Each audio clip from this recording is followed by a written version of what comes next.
let's get it going here. So I start these off asking what you do for a living. So Zach, please tell the people what you do. I already know, but you know. So cute and personal. This is the What Do You Do for a Living podcast. You know? I am a real estate broker slash super agent. Super agent, okay. For the agency.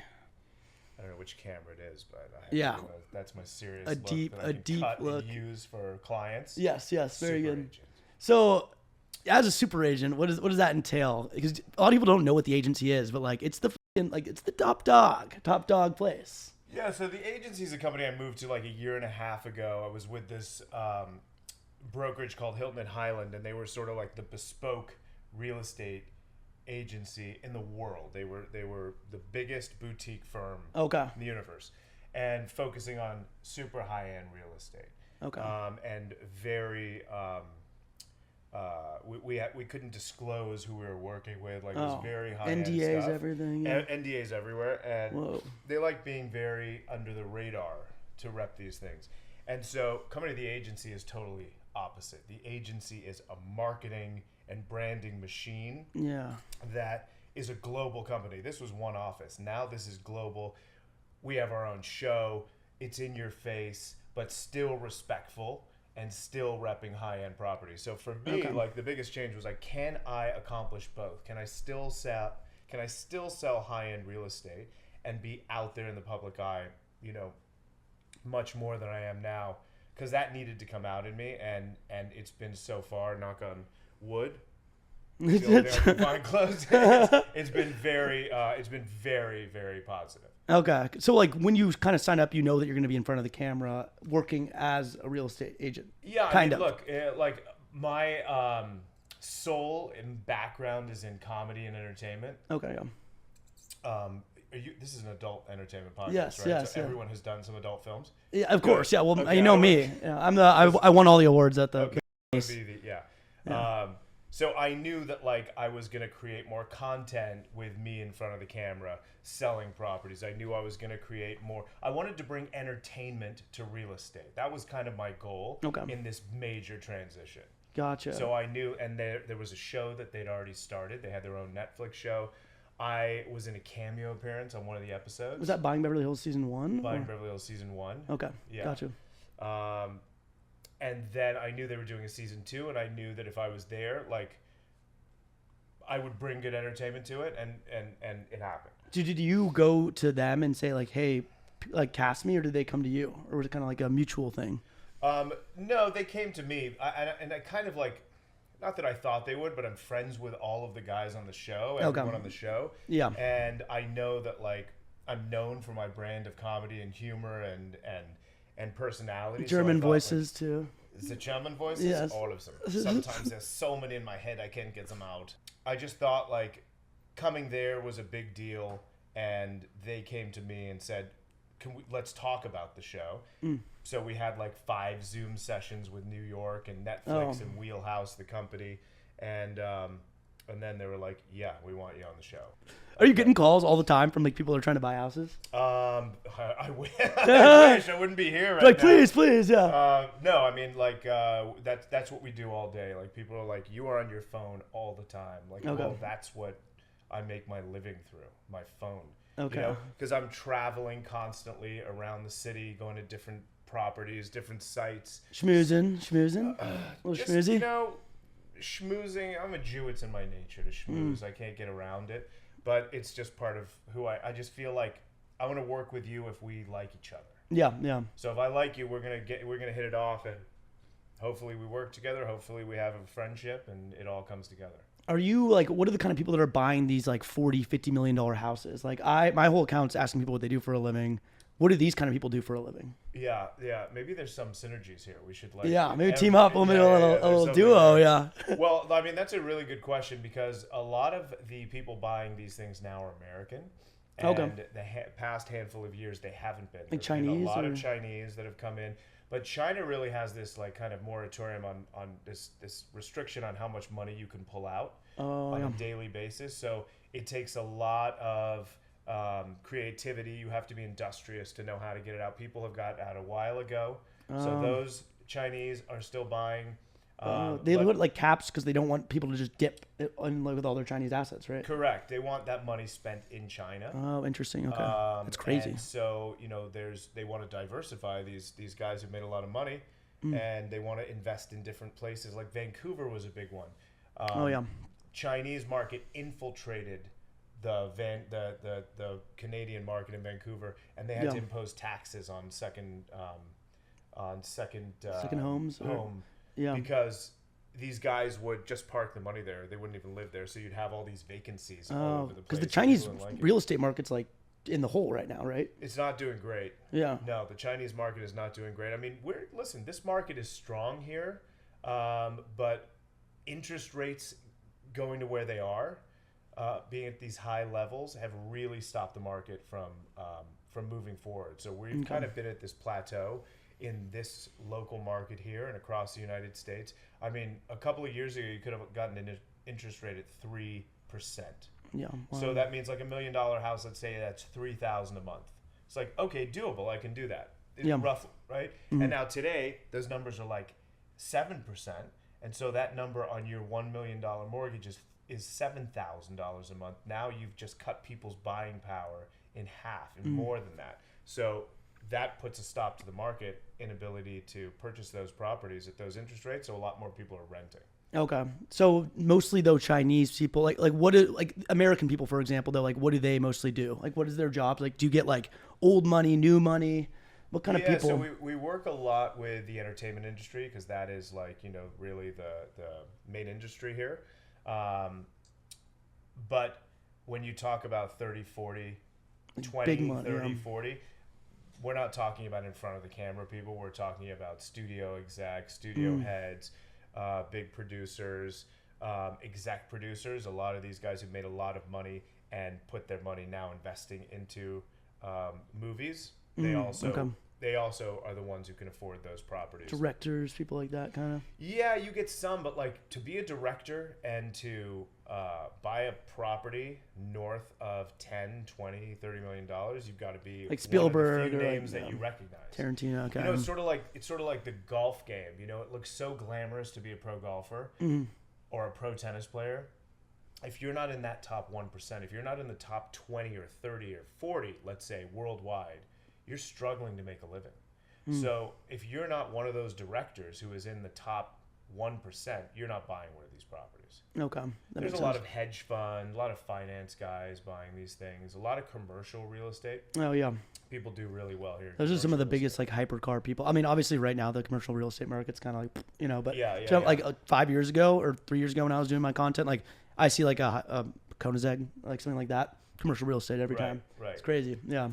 It's interesting though. Like, do you get like people that are like walking around like in flip flops, like shorts, and they're just kind of like your classic like Mark Zuckerberg people, like nerdy kind of people, or is it all kind of like suave LA? I've been in this business a long time, and I've seen everyone come through. And like people are very judgmental. People come in flip flops and a t-shirt, and they'll ignore them. Like say you're holding an open house. Like on Sundays we have these big open houses. You can pick up buyers. Clients come in. Hopefully you can sell the house, and you'll have people come in flip-flops and a t-shirt, and people won't pay them any attention. Okay. And especially since the tech revolution, like you got to be aware of everyone coming in. I mean, I respect everyone who comes into my properties. It's just who I am, and I'll strike up a conversation with anyone. And I like after this long, I get pretty good at detecting who's real and who's like a faker. Yeah. Can you, for an open house, like do people just show up there and they're like pretending to be wealthy? Like it's like a little game for people. We're shooting content later today after this where we play these. We're shooting at this beautiful property, and we play. My friend and I, who's a comedian, we play this couple called like Mr. and Mrs. Fugazi. Oh. Okay. Who come in because we get that all the time. Is it like a sport for them, kind of? They just like to go around and like act like. That's such a good question. I think it's funny when it's a sport for people, and I can with them because I love to do that Okay. all day about like. Oh yes, I want to buy this $50 million property. Yeah, Bitcoin please. man, I'm a Bitcoin and man. I get excited for a second. I'm like, perfect, let's go. And then they start asking questions about, wait, where is it again? Oh, I love that street. Like now I start to realize, hold on, this doesn't sound right. What are the tells? Yeah, like what are there any like common tells that you know that somebody's like just f***ing with you? Can I drink this on your podcast? Oh yeah. Sponsored by Red Bull. Max Verstappen. Woo! Yeah, it gives you that rush. We're getting close here. Yeah, I know. Couch. You really create this kind of. Yeah. We get the music going too. So. I wish I was interviewed by Riley Reid right now. Yeah. I can be Riley Reid for you. Well, look, people who come in shorts and flip flops are probably legitimate. Okay. If these guys come in an old suit or clothes that don't make sense, I can tell by a lot of these outfits because look, back before the tech revolution, we're going back 100 years, but like people would like dressing up was a big deal, coming in suits, and you can tell when someone is wearing a nicely tailored suit or a suit they got off the rack, for 80% off. Okay. That has no chance of buying this property. So clothes is a telltale. So now it's harder though. It's a little harder to tell. It's a little harder to tell based on clothes, but it takes me 2 minutes from talking to them to understand if these guys are real or bull. It's usually things like they won't know the area at all when I start questioning them on the area. And if you're buying a $20 million house, I don't care where you're from. You have a sense. You're smart enough to have a sense of where you are and what you're dealing with, and those guys, that's the first thing they have no idea about. That much money. Yeah. What's the biggest sale that you've ever had? Biggest sale was Jeff Bezos. No, not Jeff Bezos. We were in a deal with Jeff convincing. Bezos. You're so convincing at the start, and then I'm like, oh, f*** you. Why? No, I was being serious. I don't know. Oh, are you actually being serious? I was being serious. That deal didn't go through with Bezos, but I was. Oh, you were chatting with Bezos? With Bezos? You're like with Bezos touring a property. Yeah. Showing it to him. Yeah. Was he a cool guy?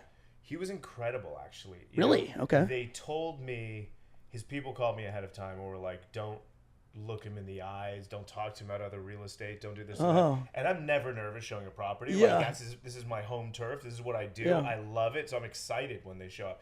That sort of like made me nervous. Oh my God, wait, yeah. What? So they show up to the property in 3 black SUVs. Oh. 1, 2, 3. The security gets out first. And I'm like, this is intimidating. Snipers up on the roof. And I've seen it all. And but like that phone call was like, kind of like put me off. And so all these people get out and they've got guns, and then he gets out and he goes, "Hey man, Jeff." And I'm like, "Zack." And he goes, "Hey man, nice to meet you." Oh, okay. So tell me a bit about this. And I start giving my story, and I felt so much more comfortable right when he started talking. And then he goes, "What's the best way to see this property?" I was like, "Well, with this customized golf cart we have right here for it." He goes, "Perfect, let's go." And his security stops and he goes, "That'll be fine. He'll be in the car. We'll follow you." And he turns to me and he turns to them. He goes, "Hold on. I asked Zack the best way to see the property." Whoa. Like in a nice way. Okay, cool. And he goes, "Zack," and I'm like looking at Bezos, the richest guy in the world. Yeah. I'm looking at his security, like pulling back their jackets, showing their guns, and the golf cart. And he goes, "Perfect. Can I ride shotgun?" What? I'm like, "Yes, you can, Jeff Bezos." That's so cool. It was like such an incredible 90-minute experience. Oh, whoa. Okay. Chill guy. Super chill. So cool. I couldn't believe it. Okay. Yeah, I feel like people try to vilify him. Listening to me, like, give him information. Like, wow. How? What? Something's wrong. Wow. Okay. It was insane. So it didn't end up going through, but like he was still a legend. That didn't go through. I showed him 2 properties. Oh wow! So you ran it back again? Yeah, but this was a much smaller property. The biggest sale I've ever had was the Paul Allen property. Paul Allen, who's the co-founder of Microsoft. Oh, okay. Why is that the American Psycho name too? Paul Allen. Paul Allen, yeah, that's a good trademark name. Paul Allen, the business card. So the CEO of Microsoft. He was the co-founder. A co-founder with Bill Gates. Oh wow. Oh wow. Okay. Yeah. He was like the OG.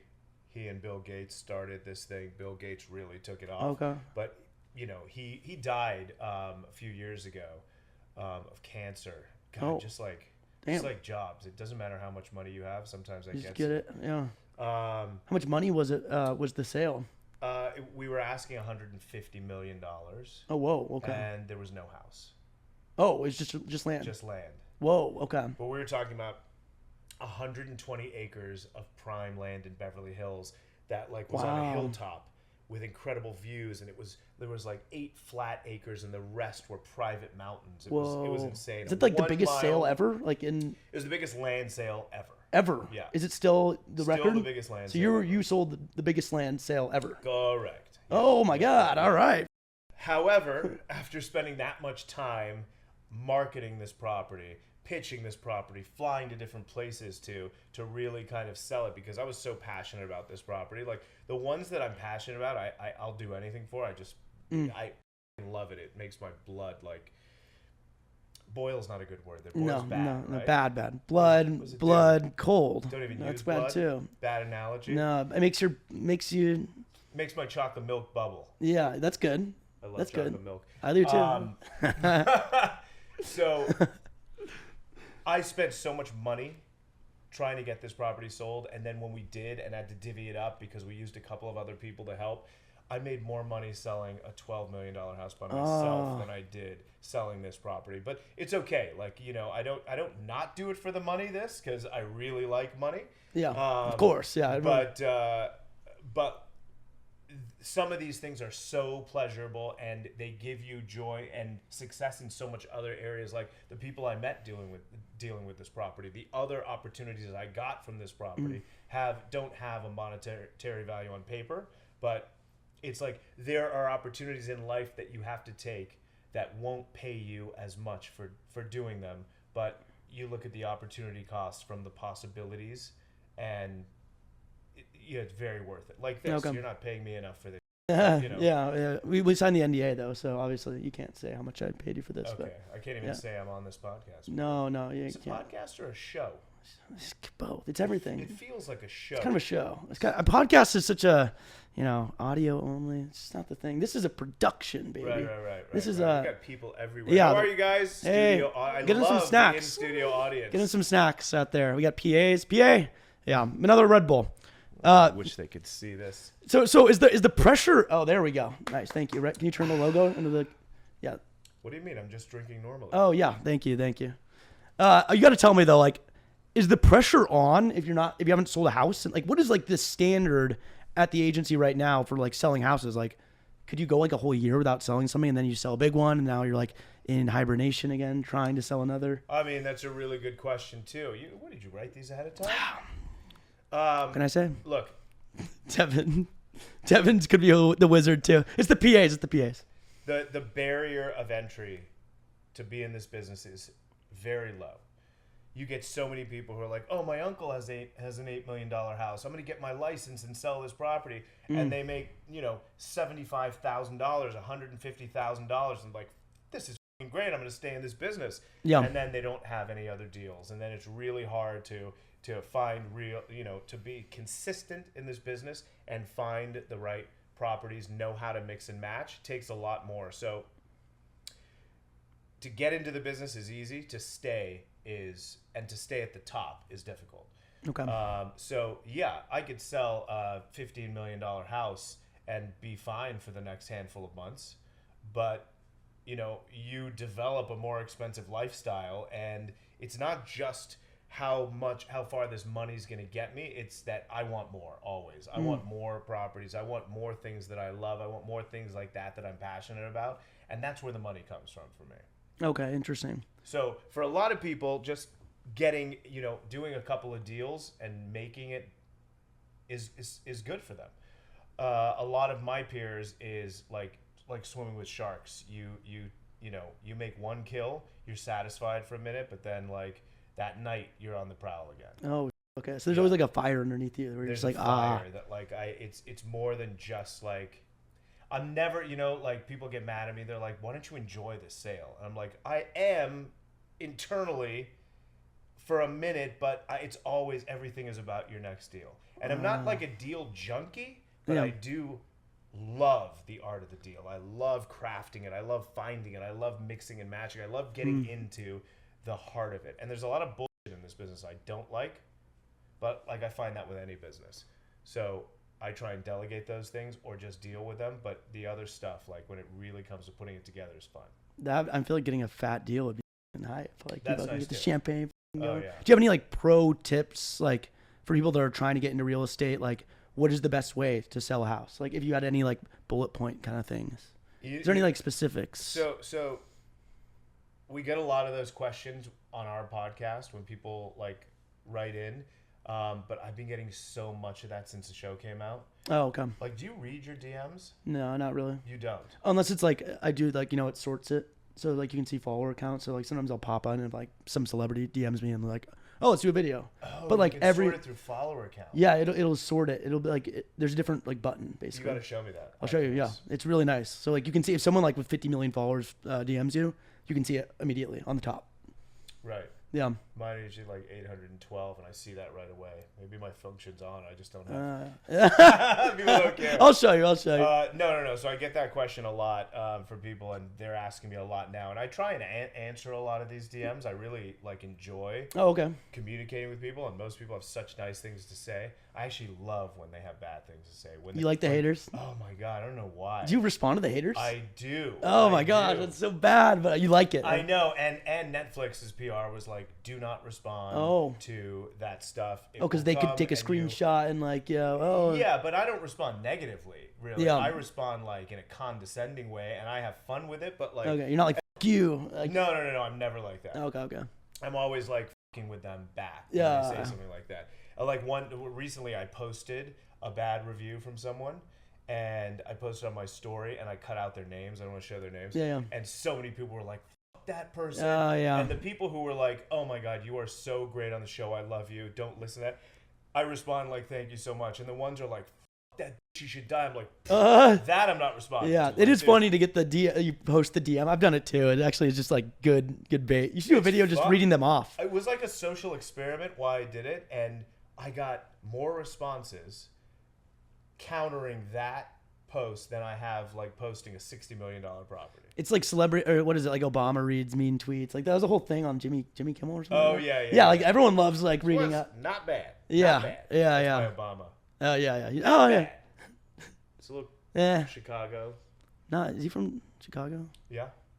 Hawaii. You don't know that? What did they say? What did people say that he's from fucking Africa? I was like, They say, yeah. Middle East. Yeah. It's because he's Hussein. Oh yeah. Hussein Obama. Yeah. We won't get too much into the politics on this one, but the tips I'm giving people are basically like, I mean, they're not very they're not very high level, because when people come in, they're like, how do I, depends on what you are. If I want to jump into this business, I mean, the number one thing you need to do is understand the market. You need to know what's available, what's sold. You need to know why property's sold at this price. Part of the issue with like Zestimates or Redfin estimates, like Zillow's pricing, is so much of that is based on what it last sold for, what the comps are, which is what you need to do. But at this point, they have no way of really understanding all the nuances about how the layout is of the property. Okay. That adds value. It's just numbers on views. What's the topography like? How updated it is. There's so many nuances that go into assessing value that unless you walk the property and understand it based on the other things you've seen, you can't give a fair analysis. Okay. So I tell these people, you've got to get in. You've got to dive right in, see everything on the market, research everything that's sold. The more you start knowing, the more info you can give to people. Because a lot of our buyers in this, like in Beverly Hills, Bel Air, they're very savvy people. They've seen it all. They know the comps on their street. They know what these properties are. If you don't know them yourself, you're out of the game. Okay. So that's kind of the biggest thing I will tell them, is dive right into the market and then start talking about real estate with people. Like, if you like it enough, it's going to come out. Like, I love real estate, so sometimes I'll just talk about our properties or other things that I've seen or what's happening in the market, and everyone loves real estate in some form. Everyone's interested in it. Either they own a shit of it, or they own one house and it's their biggest investment, or they rent and they can't wait to buy a house. Yeah. So everyone's interested. You got to start the conversations with people so they know who you are, what you do. They can see your passion. They can see your creativity, and you be that information source for people. Okay, interesting. Yeah, the number one common. Yeah, you got to write that down. The number one thing, these wealthy people that I interview, people ask me like, what's number one for like the similar thing that they all have in common, and it's real estate. They all own it. They all have some like their hand in it in some capacity.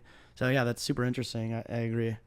Yeah. Do you have like a top spot in LA that's kind of like changed to be like an up and coming, growing, good investment for people in the like the hyper like kind of luxury sphere? Beverly Hills, I find to be an up and coming market. I think one day it'll be valuable. it's like the 1910s. I'll tell you where. There's a property there's an area Beverly Hills, California. I know it's nothing now, but it will be. You know who? My word. You know who did that was fucking what's his name? The chairman of the Peterson. You know him. Oh yeah. What did he do? What is it? Bruce. He just owns all the fucking real estate in Beverly Hills. Yeah, and what did he say? No, I mean like whoever his grandpa or him or his dad or something like Beverly Hills. Yes, it's a nice little area for 10 cents. Bruce Bierman. I don't know his name, but it's like the no, it's not Bierman. I know you're talking about. Bruce Bruce Matthews. Dave Matthews. Dave Matthews. But let's like the Doheny family. They came and brought oil here, discovered the oil, brought the whole connection, and bought a load of land. There's a lot of people who bought a lot of property, and if you did it decades ago, your family's set forever. So is the move to do it now and then be set in the next 30 years? It's tough because the market really is in an all-time high over the past like 5 years. And will the market, if you buy a $5 million house, will it ultimately be worth 15 in 20 years? Most likely the prices are going to go up as much as like every 10 years or every cycle goes up and down. Most likely it's going to be a smart investment. But these people aren't just jumping on properties like they were because prices just are at a different level now. Interest rates too, yeah, crazy. Interest rates too. A lot of them are buying in cash. Are they buying in cash? You know what happens? They buy in cash for these high-end $50 million in cash. In cash. They just wire it? Like, how does that work? Like, it's sitting in their checking account and they literally just go, boop, and it just pops into the... Can I write you a check, a personal check? No, they literally wire the money from some accounts. They just wire it. Do you Bitcoin people? Do people ever pay in Bitcoin for a house? Bitcoin was a thing 5 years ago. Okay. Where people wanted to start buying in Bitcoin. Whoa. But then it went away. No, it never worked out. I think it'll come back. I think there's going to be a market for it in the next 5-10 years for sure. Can you do that? Is it not like, because I know it's kind of anonymous a little bit. Like, is that something that people like that are maybe making like sus money would be like, I'll pay you in Bitcoin? Yeah, I've had that many times. Whoa, okay. We're like, you can pay me in cash. That's it. Do people ever actually pay in literal cash for like a $10 million? No, that would be insanity. I used to think that all cash meant, I'm like, they're coming into suitcases? Yeah. I mean, I don't know. Some dealer would be like, cash. No. All cash obviously means that you're not getting a loan from a bank. Mm-hmm. Yeah. You have the money in your bank account. Like, right now, the $76 you have in your checking. Yeah. Then my parents gave me that allowance. Yeah. That's a good bit. My parents, yeah. You can go to the market and buy, bread and milk and pay all cash. You're not going to get financed for that. Yeah. Some of these people have $12 million to wire out of their account, and they don't have to get a loan for that. Crazy. But those people, whether it's all cash at $5 million, $12 million, $40 million, $80 million, they're paying all cash. They're wiring that money, but then they're borrowing on it afterwards. Okay. So they are going to most of the time it's a private a banking situation. That's like what all the billionaires do, right? They just borrow off their own net worth. They borrow off those guys are borrowing off their own net worth. Yeah. So if you have $50 million to drop on a property, or even 10, I mean, even 5, if you are in that category where you are all cash for $5 million, you do that as a competitive edge. So like if I'm bidding against you on a $5 million property, and you're getting a loan from a bank, I'm going to tell the seller this guy may not qualify for the loan in the end. You got that contingency. That makes Why sense. would you take that chance? Take 4.7 from me instead of 5 for him, and cut out that problem. Because if it doesn't sell in 30 days, it's going to be worth 4.5. Yeah. Also, time value of money just right up front. Yeah. So they're all borrowing against that money afterwards. So they're taking the $50 million, then they're getting say $40 million back, and using it to make other money. What do they got, like a 1% rate with their private person if they're like a billionaire? Well, so that's a great question because, yes, the private money loans are much less than the conventional rates. But this is another reason the market slowed down. When the interest rates were at 3%, you could buy a house for $10 million at 3% and then all cash and then pull that money out and invest in other things that give you an 8 or a 10% return. So you could overpay for that house. Because what did it matter? I'm making 7% extra on this money. Like that house is paying for itself and you're making money on that house. Now with interest rates at 7, if you make 8% somewhere else, 1%, it's not worth it. So that market slowed down because of interest rates too, even the all cash market. No, that makes sense. Yeah. Because just park your money in the market, stock market, free loan for 1%, like 2%, 3%. Yeah. Free money basically. So aside from like kind of the financials of it, like being on Buying Beverly Hills, is that like what goes on the back end of that? Like I know it's unscripted TV, but like, are you getting like do you know where an episode's gonna kind of go, or like what you guys are trying to get into, or is it kind of like show up here and like kind of figure it out? Yeah, with what you can tell me, obviously. I know you probably have NDAs and whatnot or whatever. No, you're getting me so. Why am I like? Yeah, cuddling with you in a second. Just watch I'll Netflix get a blanket. Afterwards? Yeah, only on Netflix. Do you have ice cream? Yeah. I have mochi if you want. I'd feel so much more comfortable doing this if I had some ice cream. Yeah. I wish. Mochi, it's good. It's good. I don't it's like good the exterior. It's like nails on a chalkboard. It's the best part. It's like chalky, a little uncomfortable to break through. No, it's the best part. It's like really? chewy. It's chewy good. Yeah. You want one? No, you can't stand it. So it's a fully scripted show. So we get our lines ahead of time.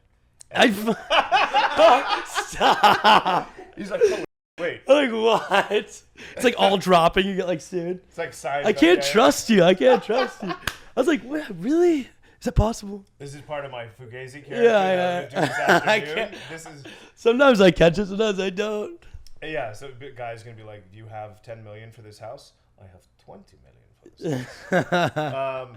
So no, it's a non-scripted show, but obviously the producers have an idea of what they want to accomplish, right? Like you pitch the show on the idea that this is Mauricio Umansky and his daughters. It's a family business, and they've grown this global company. And now we are in the flagship Beverly Hills office that they work out of, and it's a story about them, the agency, and the few agents like me and a few other friends and colleagues surrounding and our business. Like they have us who've been in the business for a long time, who work high end real estate. And then they have like up and comers, and they have like okay, let's see how hungry the up and comers are versus what the established guys already do. And then they show flashy, exciting real estate around it. They show the hunger of those guys, the hunger we still have, and then there's relationship drama and whatever else is going on with you and your family and all that stuff. So that's the premise. And then what happens in your life? Like, okay, Zach, what is you're going to be shooting on Thursday. Where are you going to be? Okay, I have this listing appointment on Thursday for a $20 million house. Do you want to come with me? And they're like, absolutely. Okay. If I can get them, most of the time people don't want cameras in their face. Yeah, are people upset about like their property being filmed? Like they're like going into their house for a TV show? They're not going to be upset if they don't want it to be there. Okay. Yeah. Right? So, yeah. I would say 6 out of 10 of my clients do not want to be on. Okay. No. And then 40% can't wait to be on. Okay, that makes sense. So the 60% I respect, I don't broadcast the deals. It's all done under the radar. The 40%, like a lot of that goes on the show, and they love it. And I like to find also people that I think are going to be interesting characters to work on the show. And then it's just real life listing appointment of like what's going to happen here. Do you think it helps? Like literally, if there's cameras around and say you're showing someone a property, like has it ever been like, well, we're on the fence, but the cameers are rolling, and maybe like, it's like, does that ever like sign right now? Yeah. Do you not have the sign balls? Yeah. What are you broke? Yeah. Maybe you don't have the money. I do. No. Yeah. If you can't afford it, but like legit, does that like maybe give you like a little bit? I'm gonna use that 100% on season 3. Yeah. No, that is such a clever idea. I mean, literally, like, oh, sorry, if you don't have the money. People know what they're getting into ahead of time. If it's a listing appointment. Or if it's a showing with a buyer. I'd say I had a funny situation where one of my buddies who was really buying something gets in, cameras are rolling and we show the property and he's like, this is quite a bathroom here. Oh, I love the backyard space. I'm like, why are you doing this? Why are you doing these gestures? And he's like, what do you mean? And they'll cut for a second. They'll be like, hold on, we need to regroup. Okay. And people go overboard, and it's hard when the cameras are on. Obviously, like people tend to either freeze or overact. Yeah. Or people are just comfortable. I find myself like the more I do things like this, the more comfortable I get. I think natural with anyone. So, so it comes off as natural, and that's why I think it works. So we've had a couple of people who have not come off naturally, and then they don't work anymore, and they can't use it. Like, we shot a property with this buyer, this friend of mine, who just couldn't stop overacting. It's like, you're not acting, you're just seeing the property as if this were normal, because it is. Okay, like, gotcha. we're just shooting real life, and they kind of like put the pieces together afterwards. So there's a lot of editing that goes into it. Yeah. There's a lot of pieces that get cut. A lot of shit we filmed that got diced. Okay. Is there any like bangers that you're just like, please, and then they just get rid of it? Yeah, like sleeper picks. There was an incredible property that we sold in Bel Air that didn't make it because the buyer had a major issue with it being on and signed these NDAs, and they forced Netflix to cut it. Oh. And you were involved in that one? Yeah. It was such a good episode, too. There was drama. There was excitement. They showed me close the deal, which was exciting for me because I had to bridge the gap between these guys. And it was such a well-done scene. And it didn't make. So yeah, that'll happen. Like, they slice and dice after the fact a lot. Damn, okay. So, but now, are you getting, like, recognized on the street all the time now? You know? You're walking around town? Not as much as I'd like to. Autographs? I'd like to be able to go to a market. I'd like to not be able to go out in public anymore. Yeah. Artichoke? I can't even go to a restaurant anymore. No. I find myself more like going to a restaurant and being like this. Yeah, like, oh, yes, it's me. I'm here. Zack Goldsmith, we have your table. Zack, we have your table. The Zack from Buying Beverly Hills. I'm here. Yes. Yeah. Stalkers. You have a lot of stalkers. I have some online stalkers. Do you actually? Which is fun for me. This is like, I'm sure like if it continued, it wouldn't be fun. Yeah. But like right now for me, like I'm excited about it. Yeah, you're like, I got stalkers, you know. And they come, like, people are wild. Do they come to like your house or like stuff like that? Inshallah, they have not been to my house. But I really hope they don't come to my house. No. Yeah. You know, because as a realtor, your information's out there. Yeah. You know, like I have friends on the show that don't put their information out there. You know, they limit their information. It goes to the office. Some of the girls probably for sure have like crazy stalkers. Some of the girls, like Mauricio's daughters, like Alexia, they have to be cautious. Me, no one gives. So I don't have to be. I need people to get a hold of me, but some people have texted me. Like they found my cell phone and they've texted me, and I get like wild pictures sent to me. People send me weird too. I'll be putting group chats. I can't imagine what you get. The people like weird. Although, yeah, it's kind of the same vibe. It's not that common, but like it's like scary a little bit. But you're like, it's kind of funny. Do you ever go through your hidden messages? Yeah, all the time. It's like mostly spam, but like there's some crazy people are like, I will kill you in your whole family. Oh my god. I'm like, okay. But most of the time it's like, what do you do for a living? Those aren't fun. No, not fun. Although I'm like, I don't think they're gonna find. Oh, is Mauricio? Is he intimidating in real life, or is he just a little teddy bear?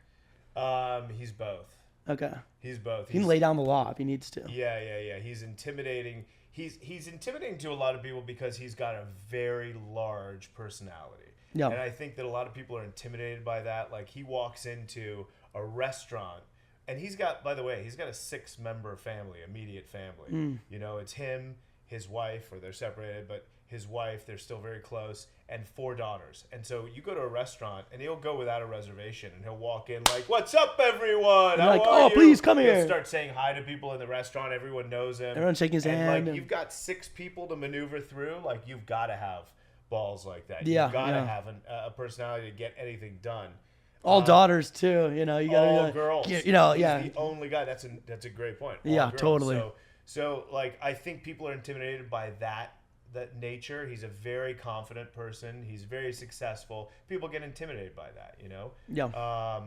He's a very loud personality. So got to be to start a whole he's got to be start a company and go global and like this. Like, he's got serious balls. He has this factor It's really that je ne sais quoi factor that is like, what does he have? He's got this like magic. He has this look quality. too. It's like the wise wizard, man. Yeah, and you know what? I think he's also wise enough to know his limitation. No, he's not. He's not wise enough to know his limitations. He has no limitations. He's wise enough to build the right teams around him, and I think that's what a great leader does. Yeah. Know where they lack, and he pulls in people to do that. So people are intimidated, but once you break through, he's super nice, extremely sweet, loving, like wonderful guy. Okay. And so optimistic about life and everything. If you said, let's go jump in a cold plunge right now, you go, let's do it. He's like, he's the guy that's down for anything. Savage. Yeah. So like, if you're selling a house on buying Beverly Hills versus cameras off, no cameras around, is there anything that's different with what's going on, or is it kind of same vibes? Look, again, when the cameras are on, there's a different vibe in the room, right? Like these cameras on here, I'm like a little louder, a little more. Like if it was just us, I'd probably be down here. Yeah. Like this. Probably my double chin would be coming out. I'm like purposely, Yeah. See any muscles in these? Because I don't have many. But You're fucking pumping. I did push-ups in the bathroom before I came out. Yeah, you gotta get. So it's the vibe of when there are cameras on. I don't care who you are. There's going to be a little difference in how you're acting. Yeah, that makes complete sense. I kind of go into it like completely wanting to act like I would normally. Like I'm pretty much like those are the comments I get most. Are they appreciate how I am on and off the court. People see me in those situations and they're like, you are who you are. No, literally, like, because I met you and then I saw I saw it in opposite orders, aside from a few clips. And it's like, you are the same on camera as you are off. You think so? Yeah, I'd say for sure. That's great. Also, you get the, I'm not going to pump you up too much. No, you got some fun jokes. You got the jokes. You got the jokes. Minutes for that? We've carved out 10 minutes. I'm laughing, but, not too much. Not too much, but not at all. Definitely laughing. Not at all. So that's what I enjoy most about it. But I think like you will have scenes that, again, don't make the cut because people freeze too much or people overact too much or people start to do something they wouldn't normally do. Oh yeah, that would suck. Yeah. Good like listing or something like that. Good saga, and then someone just. Also, like I love drama. Mm-hmm. And I feed off of it. For some reason, I get excited about drama. But like a lot of drama from reality shows, I don't enjoy. And so there's scenes that I will not be a part of, or they won't ask me to be a part of, where there's moments that are like, what do you think's happening with Sophia and Adam?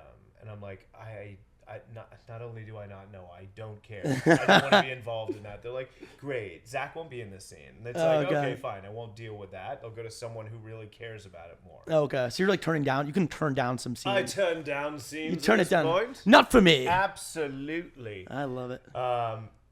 No, I mean, I will, because it's also my image. It's also what I want to put out there. It's also how I want to be seen. And it's also just what I can tolerate as a person. I can't sit here and talk about their relationship for 30 minutes. Fucking casting couch. Yeah, how does that work? You keep, obviously it's, There's a it's couple unscripted. of scenes that I've been in that were like at a dinner table or a lunch table with people and they're talking gossip and they're starting to fight. And I'm like, all I'm doing, if you see me, I'm just eating. I don't have anything to say. I'm just here to eat. Okay, I'm gonna pay. So the drama is like legit, like they're showing, like it's like straight up, like are people kind of pumping it up a little bit, or is there's nothing in the show that is not real. Like, okay, we are like they want reality. Yeah. That's cool. And, wow. I think that's part of why this works with the agency Beverly Hills. It's a big personality.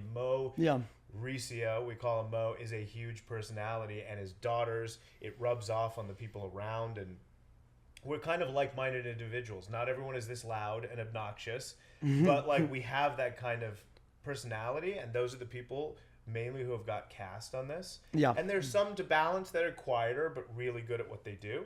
I feel like they obviously like picking people that kind of cause more like reactions, more drama, more everything in tandem with all each other. Yeah, I mean, you don't really want someone to walk through and this is the bedroom. The bathroom's over here. It's lovely. I think you'll like the tile. Yeah. That's not gonna. No one wants to be around that person. Like I think part of my success, aside from having such a passion for a lot of the properties I represent is that like I sometimes will have an infectious energy because I have so much of it sometimes that, and I said like people I want to hang out with is really who I do business with. And so we have a chemistry and an energy and a vibe that is like kind of amplified naturally because we really enjoy and feed off of each other. And so that is louder on camera. That plays to the audience much more. Okay, that makes sense. Does that make sense? Yeah, totally. So all that drama is real. All those properties are real. Anything you've seen sold on there is real. Okay, gotcha. Yeah. What's next? Kind of to close this out here. Like what's on the horizon? I hate that question though. What's next? But are you running a season 3? Are you even allowed to tell me that? I mean, what's next is, again, if it was just me and you right now and no cameras, I'd be like, I don't know, dude. Yeah. It's such a boring question, honestly. I've got so many things lined up. Yeah. My sponsor, Red Bull, is sending me a free case.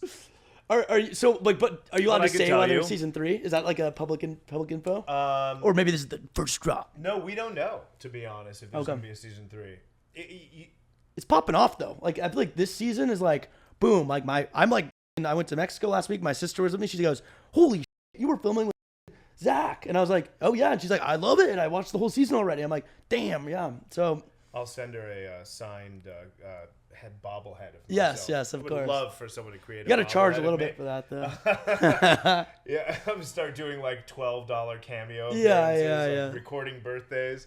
I actually do send people cameos, but before the show came out, I would send my friends cameos on their birthday. Like, hey, everyone at Zack Goldsmith in Beverly Hills, you may recognize me. Just want to say happy birthday. I play a character, but so we don't know if there's a season 3 yet. I will say that going from season 1, getting a show is hard. Once you've got it, getting a season 2 is, they say, the toughest thing that you can do is actually get a season 2 greenlit. And if you get a season 2, there's a much better chance you'll get 3, 4, 5, whatever it is. Yeah. So the show has had great success. Season 2, I think it's shot so much better. People talk about how beautiful the scenery is, how well they shot Los Angeles and Beverly Hills and all that. The music is better. The production is better. Everyone has got their footing right now, and I think the storylines are better. So people are loving the show who like this type of stuff. They love the show. And so I feel like there's a good chance it goes to season 3, but you never know with Netflix, who don't show their numbers and all that. You never know what the algorithm puts out and what they need to get back. Yeah. So nothing is guaranteed. But it was in the top 10, I think I saw. It was like number something. It was in, so season 1 was in the top 10 for like 5 days. Okay. Season 2 was in the top 10 for like 20 days, or the first 18 days. Oh, wow. Okay. And it's been 4 or 5 in like 24 different countries. Whoa, okay. Like I get people from Ireland and Australia and the UK like saying how much they love the show and blah, blah, blah. So it's getting great outreach. And so I would bet that you'll have a season 3. I hope there's a season 3 because I had a lot of fun doing it. Yeah. And I mean, we had this incredible trip in Miami that was epic. Aspen, Palm Springs, like there's a lot of stuff that we do when we have business in other places. It's exciting TV. And so Miami is I love it too. Miami is so incredible to visit. Yeah. Especially like we go with the production and then we're just like chilling, access to everything, the yachts. I mean, like having like, because I do luxury content and Miami's like my stomping ground basically to do that. So like I'm touring like and doing mansion tours over there, and then the yachts, and like money in Miami is like I think the best spot in America to like have fun. I wouldn't want to maybe live there, maybe. I get it. To have fun for a week, the best. Like there's no better place to go. I don't think yacht and charter is just the weather at night too. Just like being out, like walking in flip flops and shorts at night is a vibe. Epic. The food, the vibes. I just love it. I'm a Miami guy. Although living there would be dangerous for me. Very dangerous. Yeah. That's we're not living there. So buying Beverly Hills season 3 hopefully happens because I love doing it. We're gonna pick up our podcast again, where we took a little break because of the pressures of the show coming out and like everything that was surrounding it. It takes a lot to produce a podcast. Right? Like, I mean, maybe not for you. You can show up and ask me a few questions. But like, you wouldn't even know. We're reporting on real estate news. Yeah. On one episode where we have to have it all down and great and write it ahead of time, produce it, edit it, and then we have guests where we do the same. So getting the guests takes a lot, but we're gonna figure out a way to kind of make that happen on a less dramatic platform. So the podcast, hopefully season 3, and creating a lot more entertaining content around real estate. That's really what I'm focused on right now. Get that TikTok game up. Come on. I don't. You gotta teach me. I don't do TikTok. You gotta get it. Really?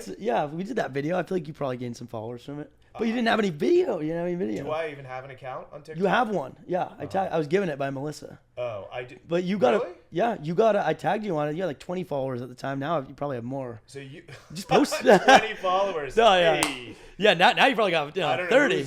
Following me. Somebody. I don't even go on TikTok. You gotta post. I don't even look at content on TikTok. I don't know how I. You gotta have it. You're being a boomer about it. So you think I am naturally? I mean, yeah. I'm an old Jew in this body. I'm much older than my age. You need to get on TikTok for sure. Is that true?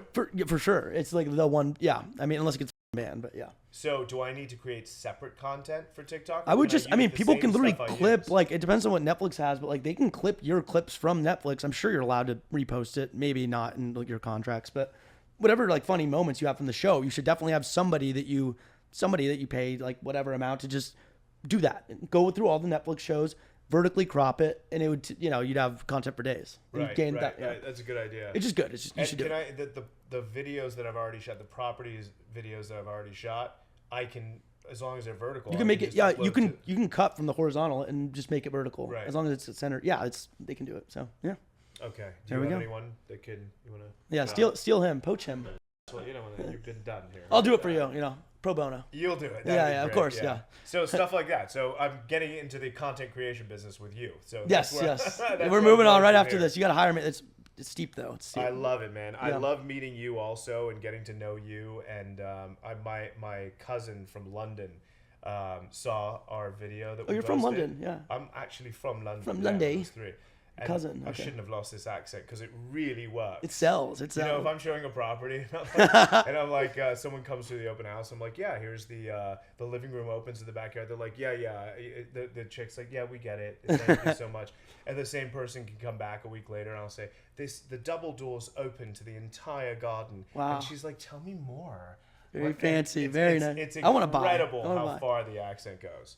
So I somehow realized the power of that when I was younger and developed all these different dialects, and I don't use them enough. I got to find a platform. Your German, the German one's good too. Yeah. I get a lot of people from Australia asking me to come down. That's come crazy. Down and do something. So I'm like, yeah, let's go to Sydney, mate. That's fucking Melbourne. No. That's crazy. Where your cousin, London? Oh yeah, so my cousin from London, he texted me on my way here, right? No, he texted me yesterday, and he's like, "Oh my God, Itsdanielmac! Like, I can't believe you did that. That was so cool. How is he? Like in person?" I was like, "Do you know him?" And I mean, I'm so out of touch, that in your age group. And he's like, and I was like, "Do you know him?" He goes, "Are you kidding?" And he's like 20 years old. Okay. And I'm like, he's fantastic. I've loved getting to know him. And he was like, wow, I can't believe it. That's cool. Tell him I said what's up. I will. Okay. I will. Do it. Yeah. Watch this. Yeah, they'll see it. We're telling you, what's his name? It'll be so. Jacob Bond. Please give a shout out to Jacob Bond. Will you do a cameo? He probably hates Jacob Bond. Jacob Bond. Thanks for being a fan, man. Just keep up on those grades. Oh my God. I've done cameos too, and parents are like, teach my child how to make money. I'm like, I can't. Teach my kid how to make like literally money. People will be like, pay me a lot of money. They'll be like $50 and tell me and I'm like, stay out of trouble. I got rid of my Cameo account. I can't do it anymore. The youth should not be watching my videos. You had a Cameo account? I had one. Yeah. Oh, I got rid of it. Yeah. I can't wait to have one. I just have a bull. Just get one. It's good. I just have my own that I send to people. Yeah. But I really have loved getting to meet you. You are a good guy. Yeah, you're a great guy too. Hell yeah. Yeah, I like your success, man. Dude. I like seeing what you're doing, being a part of it. There's so many synergies between people, and especially this is what I mean by like working with people, hanging out with people that you like, that you get along with. So much is lost when people don't take advantage of this. There's so many opportunities we have together in so many different ways. When we shot the video, it's just smooth sailing. We were just vibing. We had the bits going. Right? I love the you roasting me about it being my parents' house. So good. Many more. Well, that's a wrap. Thanks for coming on. Yeah. Seriously. We're gonna do a little crazy. Oh, there we go.